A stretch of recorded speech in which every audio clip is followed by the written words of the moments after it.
melanjutkan dialog soal komisioner Komnas HAM, calon komisioner Komnas HAM yang diduga terkait dengan ormas yang dilarang, yang bahkan disebutkan oleh koalisi ormas radikal. Anda tadi sudah menyebutkan satu ormas yang menurut Anda tidak layak untuk di Komnas HAM yang terafiliasi dengan Hizbut Tahrir Indonesia HTI. Anda keberatan lagi untuk menyebutkan ada ormas lain?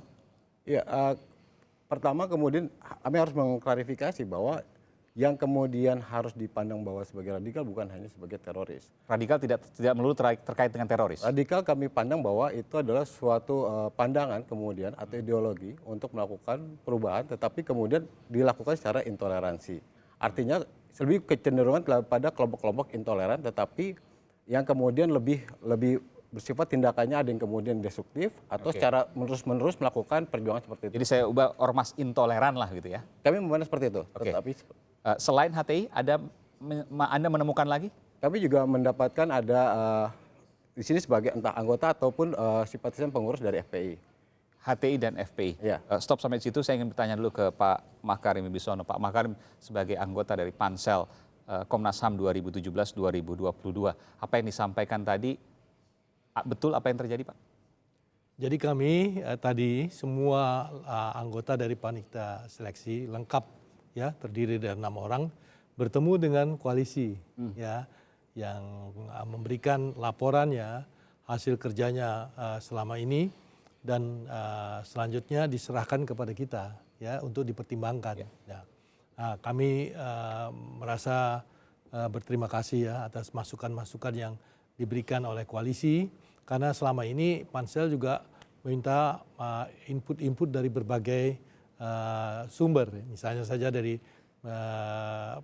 P3K ya, kemudian dari polisi, dari BIN ya. Semua sudah di screening lah gitu. Nah ya dari situ jadi segala macam. Tapi kemudian ditemukan ada ormas yang terkait dengan menurut koalisi ormas intoleran yang tidak selayaknya.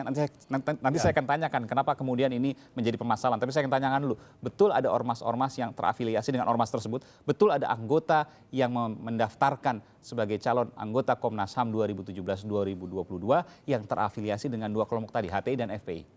Itu laporan yang kami terima ya dari koalisi hari ini. Dari Mas Soto dan kawan-kawan. Ya, mereka kawan-kawan ya. Jadi kita melakukan rapat awal hari ini dan besok pagi kita akan melakukan rapat lanjutan. Ya. Dan hasil daripada masukan-masukan itu semua akan mengarah kepada keputusan. Sementara ini Pansel tidak mendeteksi adanya itu? Kita itu menggunakan segala macam sumber untuk meminta input-input ya. Input yang kita dapat adalah dari koalisi, dari polisi, dari BIN, dari P3K dan sebagainya. Ya. Nah, hari ini kita rapatkan awal tadi siang. Besok pagi kita akan rapat lagi. Okay. Nah, kemudian kita putuskan mana-mana yang kira-kira terduga hal-hal yang tidak cocok ya untuk menjadi komisioner yang akan datang. Kita tidak beri kesempatan dan kita akan memusatkan kepada calon-calon yang potensial, calon-calon yang mempunyai kapasitas, calon-calon yang mempunyai kompetensi, calon-calon yang memiliki integritas ya dan juga yang memiliki bakat-bakat independensi ya, karena susah untuk mengembangkan apa yang disebut Komnas HAM yang terpercaya kalau tidak memiliki independensi. Saya tanya Mas Soto, kalau Anda tadi sebutkan dua ormas tadi dan Anda menganggap bahwa itu ormas intoleran yang tidak seharusnya masuk dalam anggota Komnas HAM. Apa alasan Anda sehingga mereka tidak layak untuk masuk ke dalam Komnas HAM? Pertama kami memandang bahwa Komnas HAM ini merupakan lembaga yang melakukan tugas-tugas terkait dengan perlindungan terkait korban pelanggaran HAM. Dan kita tahu bahwa dalam perkembangannya saat ini banyak kelompok-kelompok minoritas, entah dari permasalahan suku, agama, kemudian rasial segala macam, itu kemudian menjadi korban oleh kelompok-kelompok yang menurut kami intoleran. Dan itu kemudian ketika dia meminta perlindungan kepada Komnas HAM, itu akan menjadi sulit ketika ada anggota-anggotanya yang kemudian memiliki perspektif intoleran itu. Anda menilai bukankah kemudian Komnas HAM terbuka dari mana saja dan kemudian ketika diputuskan sebuah keputusan tidak hanya satu orang nggak penting, yang penting adalah seluruhnya karena ada pleno di sana. Iya, tetapi itu kemudian ketika misalkan dalam proses pleno itu akan terjadi proses yang sangat keras. Artinya begini, ada unsur-unsur dari perwakilan masyarakat yang juga punya hak ada di Komnas HAM. Benar, tetapi kalau kita memandang bahwa ke depan, kami berharap sih ke depan, bukan Komnas HAM ke depan itu bukan hanya berdasarkan Komnas HAM yang berdasarkan unsur-unsur masyarakat, tetapi memang anggota-anggota Komnas HAM yang memang memiliki kompetensi, integritas, kemudian independensi dan kapasitas yang mumpuni. Ya. Ini yang kami dorong sebenarnya dari proses rekam jejak ini. Kami tidak melihat lagi apakah dia punya latar belakang misalkan dari CSO, dari pemerintah, dari kelompok-kelompok masyarakat yang lain. Pak Makarim, Anda setuju dengan apa yang disampaikan Pak Toto? Jadi kalau seandainya ada ormas, katakanlah FPI, HTI, ada juga tadi perwakilan dari korporasi, ada juga perwakilan partai politik, tidak seharusnya mereka semua ada di Komnas HAM? Karena itu harapan dari panitia seleksi ya, agar supaya para komisioner Komnas HAM yang baru itu bisa membuat satu keputusan, analisa dan juga penyelesaian dengan independen. Jadi betul apa yang disampaikan Pak Toto ini? Ya. Anda setuju bahwa semuanya tidak boleh terkait dengan ormas intoleran, tidak boleh terkait dengan partai politik, tidak boleh terkait dengan korporasi, semuanya benar. Semua itu akan disaring dan semua itu akan digagalkan di dalam Komnas HAM nanti. Ya, kita akan mempertimbangkan semua input tadi dengan seksama. Saya bacakan Mas Toto dari informasi yang Anda sampaikan, ditemukan bahwa 60 calon komisioner Komnas HAM memiliki kaitan dengan ormas intoleran, Anda sebutkan di sini radikal. Selain itu 13 orang berafiliasi dengan partai politik dan 13 orang berafiliasi dengan korporasi. Sementara 11 orang bermasalah dalam hak kejujuran, 8 orang terkait kekerasan seksual, dan 14 orang bermasalah dan isu keberagaman. 8 orang terkait dengan kekerasan seksual. Artinya kita melihat bahwa ini kita mengukur terkait dengan perilaku orang tersebut. Kekerasan seksual di sini tidak kemudian hanya dimaknai sebagai misalkan pemerkosaan, tetapi juga upaya-upaya untuk menurunkan derajat hak perempuan. Nah, seperti misalkan pola kemudian tingkah laku, pola bercandanya yang seksis itu kemudian kita nilai dan kita catatkan bahwa itu menjadi salah satu permasalahan. Pelecehan seksual. Cara verbal misalkan. Dan itu termasuk dalam 14 orang yang Anda sebutkan ini. Dari mana kemudian Anda mendapatkan itu? Dari media sosial atau dari informasi? Karena kalau saya dengarkan dari Pak Makarim kan sumbernya luar biasa kredibel dari kepolisian, catatan dan lain sebagainya. Kami mengambil dari misalkan dari lingkungan sosialnya, dari dia misalkan tempat tinggalnya, tetangganya. Anda menurunkan tim khusus di sana Iya, untuk puluhan orang ini? Iya. Ada berapa orang yang diturunkan terjun? Ada sekitar 30. 30 orang untuk mengawasi berapa? 60 ini. 60 ini. Anda punya tim sendiri untuk datang bahkan ke lingkungan yang terdekat sekalipun dan mendapatkan informasi itu. Pak Makarim, jangan-jangan apa yang dilakukan oleh pansel ini banyak miss-nya, Pak? Karena disampaikan ada data yang luar biasa yang disampaikan oleh koalisi. Karena koalisi itu bekerja itu juga atas permintaan dari pansel. Oke. Jadi kita meminta kerjasamanya dan kita juga berusaha agar supaya mendapatkan informasi sebanyak. Koalisi berdasarkan permintaan pansel. Ya. Jadi koalisi ini bergerak dananya juga dari pansel. Enggak. Kita melakukan inisiatif. Artinya begini, kami dari koalisi, dari 20 koalisi masyarakat sipil yang memang memiliki biasa berhubungan nanti atau ke depan dengan Komnas HAM, kami memandang bahwa penting buat kami untuk proses ini kita berkontribusi untuk membantu rekam jejak dari pansel ini sendiri. Dan karena kita memiliki 20 organisasi dan masing-masing organisasi memiliki perwakilan, kemudian mengvolunterinkan dirinya untuk kemudian melakukan rekam jejak. Jadi saya koreksi bahwa Komnas HAM, bahwa pansel Komnas HAM ini tidak hanya dalam tanda kutip mempercayai data yang diterima dari aparat-aparat penegak hukum, katakanlah kejaksaan, polisian dan sebagainya, tapi juga menerjunkan koalisi sipil yang kemudian memeriksa itu. Betul. Apa yang nanti diharapkan? Ini yang baru pertama kali, Pak, oleh pansel? Dulu yang pemilihan yang dahulu juga begitu.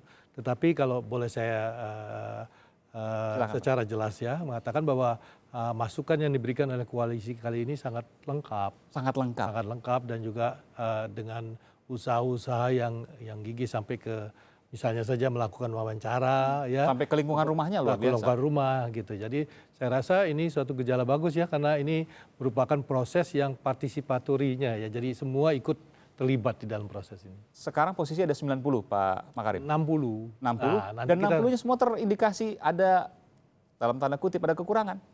Iya, ini yang kami tidak secara langsung melihat. Artinya begini, seluruh data kami cari dan kami tidak melakukan mana yang ada yang ternyata apakah ada yang perfect 100% atau tidak. Yang penting kita ada temuan, kita catatkan, kemudian kita kasih ke pansel. Semuanya 60 itu ada kekurangan atau ada yang tidak? Kalau dari titik ideal yang kami harapkan sebenarnya belum ada yang mencapai. Semuanya? Ya, tetapi beberapa yang kami lihat juga ini memang mungkin dari pihak pansel sendiri karena tadi seperti saya sampaikan dari tingkat derajat misalkan kekerasan seksual itu dari tingkat sampai yang minim 1 sampai yang paling tinggi itu sudah kami sampaikan bahwa ini temuan kami seperti ini dan nanti pansel sendiri yang kemudian akan menilai. Sangat rigid betul ya, sangat ketat betul apa yang dijadikan penilaian. Saya tanya ke Pak Makarim ini luar biasa.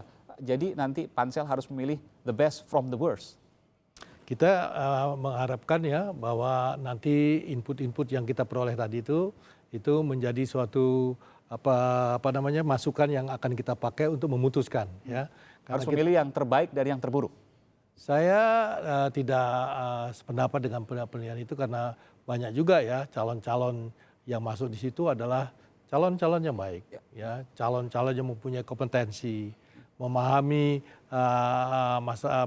kondisi di Komnas HAM sendiri, mengetahui apa-apa tantangan yang dihadapi ya, dan juga mereka mempunyai potensi pengalaman pada waktu mereka menjadi misalnya saja pembela-pembela HAM ya di kasus-kasus yang lalu ya. Jadi saya rasa ada informasi yang diberikan oleh Pak Toto dan teman-temannya itu yang memberikan data-data terhadap kasus-kasus tertentu. Atau jangan-jangan penilaian dari Mas Toto terlalu ketat, terlalu rigid, terlalu detil.